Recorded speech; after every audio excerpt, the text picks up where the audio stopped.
اظہر بھائی، بات حکومت کی نہیں ہے کہ میں حکومت کو چلنے نہیں دیتا. بات یہ ہے کہ 8 فروری کو جو الیکشن کے نام پر آکشن کا ڈرامہ رچایا گیا، ہم اس سسٹم کے خلاف ہیں. ہم وہ آئین کا تقاضا بھی نہیں تھا، وہ جمہور کا تقاضا بھی نہیں تھا. ہم اس کے خلاف ہے. حکومت کس کی ہے، وزیر اعظم کون ہے، ان کا نام کیا ہے، کس کی کولیشن حکومت ہے. اگر وہ سمجھتے ہیں اندر کے دھاندلی ہوئی ہے ان کی اپنی پارٹیوں سے، سینئر اراکین کی جو سابقہ بار قومی اسمبلی اور صوبائی اسمبلی کے ممبر رہے، وہ کیا کچھ نہیں کہہ رہے انتخابات کے بارے میں. لیکن جمعیت علماء اسلام واحد جماعت ہے جو 18 کے الیکشن کو کہا، اور 2024 8 فروری کو جو بے شرمی کے ساتھ، برہنگی کے ساتھ جو دھاندلی ہوئی، صرف نوعیت مختلف تھی. 45 کے بجائے کسی کو 47 فارم ہاتھ میں دیا گیا، کہ جو 47 میں بھی ہار گیا ان کو 49 کا ہاتھ میں دیا گیا. ہم اس کے خلاف ہیں. لہذا حکومت کس کی ہے، کس کی نہیں ہے، کس کی حکومت ختم ہوگی، کس کی حکومت نہیں چلے گی، کیا ہونا ہے کیا نہیں ہونا ہے، اس سے ہمارے کوئی سروکار نہیں ہے. ہم اس قسم کی انتخابات اور فیصلے کو مسترد کرتے ہیں. اچھا، لیکن سر ہم نے ماضی میں بھی دیکھا ہے، عمران خان تک نے کوشش کر کے دیکھ لی، طاہر القادری نے کوشش کر کے دیکھ لی، دھرنوں سے ملین مارچ سے حکومتیں گھر نہیں جاتی ہیں. آپ جتنا مرضی پریشر ڈال دیں، آپ نے بھی بلکہ کوشش کی تھی ایک. آپ کو کیا لگتا ہے اب کی بار مختلف ہوگا؟ دیکھیں، میں نے آپ کو کہا کہ ہمارا ہدف یہ نہیں ہے کہ یہ حکومت ختم ہو. اگر ہمارے احتجاج کے نتیجے میں یہ ختم ہوتی ہے، ختم ہو جائے، کوئی بات نہیں ہے. ہمارے احتجاج کے نتیجے میں یہ کٹ پتلی پارلیمنٹ ختم ہوتی ہے، برخاست ہو جاتی ہے، برخاست ہو جائے.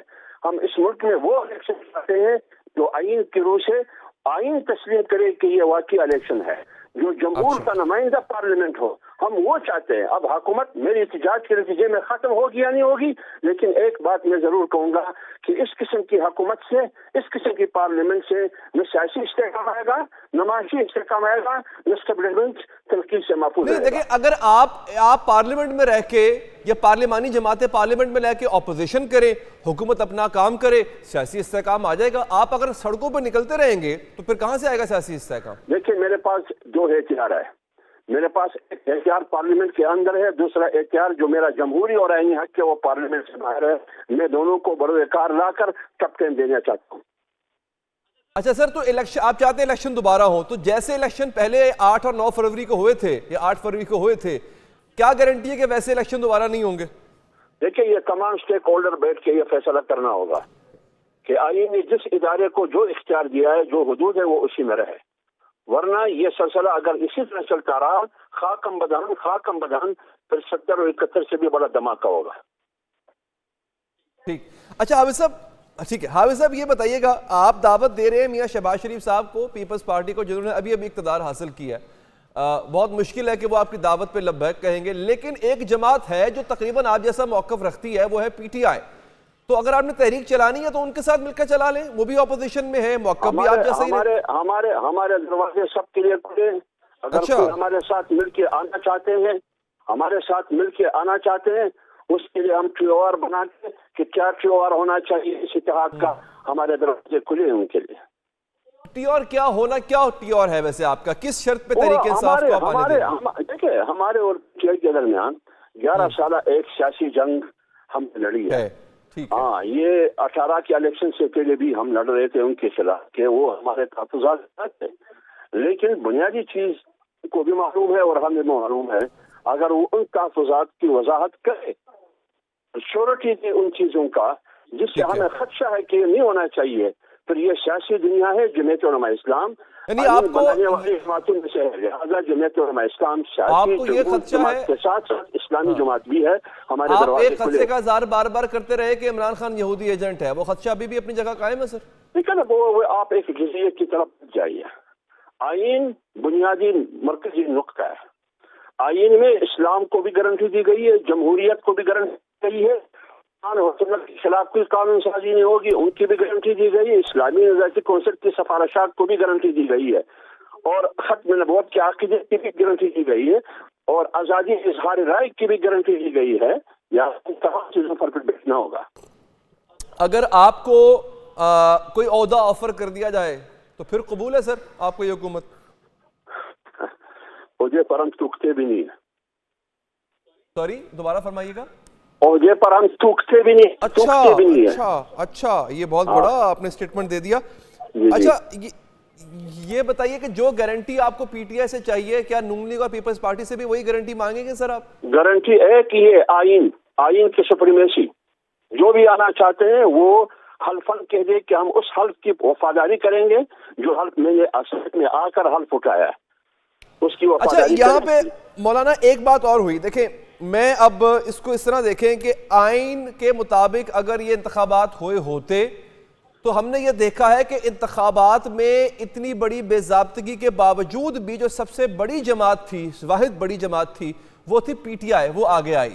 اگر انتخابات فیر ہوئے ہوتے آپ کے بقول تو پھر غالباً اس سے بھی زیادہ بڑی تعداد میں پی ٹی آئی آتی سامنے.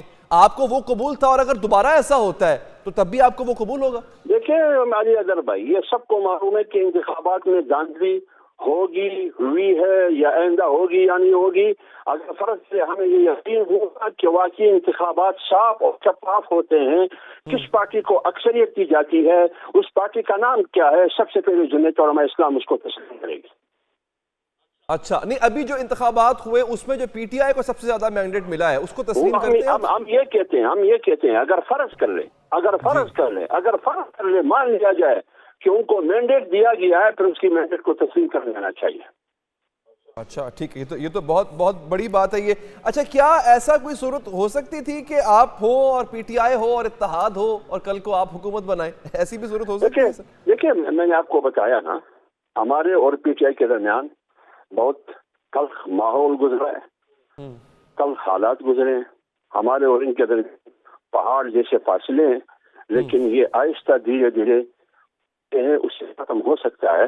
آج مولانا صاحب نے اسد قیصر کی بات کی حمایت کی کہ ایک جلسہ کرنا ہر جمہوری پارٹی کا حق ہے, جمہوریت اور آئین کا تقاضا ہے, لہٰذا ان کو اجازت ملنی چاہیے.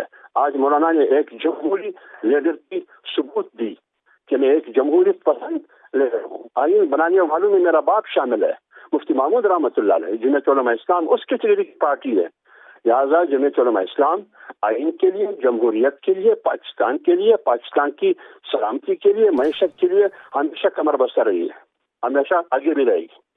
اچھا حافظ صاحب, لاسٹ ٹائم کی طرح جو کہ آپ کے پچھلے تجربے سے ہی ہم سیکھتے ہیں اور بات کریں گے اسی کے مطابق کہ آپ نے پچھلی دفعہ بڑا اچھا پاور شو کیا, مجھے یاد ہے میں نے کور بھی کیا تھا اس کو اسلام آباد تک. آپ نے اس کو دکھایا کہ آپ کے پاس اسٹریٹ پاور ہے, لیکن پھر آپ کو اسٹیبلشمنٹ نے تسلی دی, اس تسلی کے بنا پہ آپ واپس آ گئے. اب کیا گارنٹی ہے کہ آپ پھر بندے اکٹھے کریں, آپ جائیں, آپ ملین مارچ کریں, آپ کو پھر کوئی تسلی دے اور آپ واپس آ جائیں؟ آپ یہ وقت پر چھوڑیں, اگر بندے اس سے زیادہ نہیں تھے تو پھر آپ سوال کریں. آپ وقت پر چھوڑیں کہ بندے پہلے سے بھی زیادہ ہوں گے. نہیں میں یہ نہیں کہہ رہا بندے ہوں گے, بندے پچھلی دفعہ بھی بہت تھے آپ کے, میں کہہ رہا ہوں میں خود کور کیا تھا. میں عرض کر رہا ہوں بندے آپ لے کے گئے اسلام آباد, آپ نے دھرنا دیا, بیٹھے وہاں پہ, آپ نے جلسے کیے, آپ کو ملی اسٹیبلشمنٹ کی گارنٹی, اس گارنٹی پہ آپ اٹھ کے واپس آ گئے. پچھلی دفعہ کی بات کر رہا ہوں, اب کی بات دوبارہ کسی نے میری بات گارنٹی کیا ہے؟ گارنٹی تو یہ تھی کہ انہوں نے کہا کہ ہم آئین کے دائرے میں رہتے ہوئے بیک فٹ پہ جائیں گے. ہم نے کہا ٹھیک ہے آپ جائیے. آج بھی ہم کہتے ہیں کہ آپ بیک فٹ پہ جائیں, آئین کے حدود میں رہتے ہوئے, اپنے دائرہ اختیار میں رہتے ہوئے آپ کی جو ذمہ داری ہے وہ آپ ادا کریں. سب سے پہلے مولانا فضل الرحمان صاحب سلوٹ کرے گا. نہیں سر دیکھیں, گارنٹی آپ کو ملی تھی, گارنٹی کسی اور چیز کی ملی تھی. مولانا کے اپنے الفاظ جو انہوں نے کہا تھا کہ اسیفے سے بھی بڑی چیز ملے گی ہمیں, تو اس سے جو بڑی چیز ہے وہ تو گارنٹی, وہ آئینی گارنٹی نہیں تھی نا سر. بھائی میری بات سنیے, وہ یہی تھی کہ آپ غیر آئینی طور پر ایک غیر آئینی منتخب حکومت, ایک غیر آئینی پارلیمنٹ کی سپورٹ چھوڑ دیں, یہ گارنٹی تھی.